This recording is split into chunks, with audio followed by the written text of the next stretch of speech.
Hello guys, কেমন আছেন? আমরা ওই যে আমাদের মসজিদটা, যে মসজিদটা বন্যার পানিতে ডুবে গেছিল, সেই মসজিদটাতে আমরা এখন নিয়মিত নামাজ হচ্ছে আমাদের।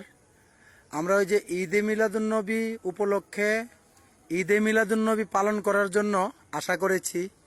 আসলে আল্লাহ তাআলার যদি হুকুম হয় ঈদে মিলাদুন্নবী পালন করব। আমাদের মসজিদটা, আমাদের এলাকাবাসী সবাই সবাই সহযোগিতা করে, সবাই হেল্প করে, সবাই যে যা পেরেছে সাহায্য করে, সহযোগিতা করে আমাদের এলাকার সবাই মিলে আমরা মসজিদটাকে সাজাইছি।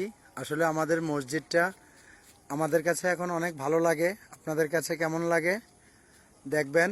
আমাদের মসজিদটা দেখেন, একদম রাস্তা থেকে একদম মসজিদ পর্যন্ত লাইটিং করা হয়েছে ঈদে মিলাদুন্নবী উপলক্ষে। আসলে আমাদের অনেক চিন্তা ভাবনা, অনেক আশা আছে ঈদে মিলাদুন্নবী পালন করার জন্য। দেখেন আমাদের মসজিদটা খুব সুন্দর হয়েছে। আপনারা অবশ্যই দেখবেন বন্ধুরা, লাইক কমেন্ট শেয়ার করতে ভুলবেন না। অবশ্যই দেখবেন আপনারা আমাদের মসজিদটাকে। আসসালামু আলাইকুম।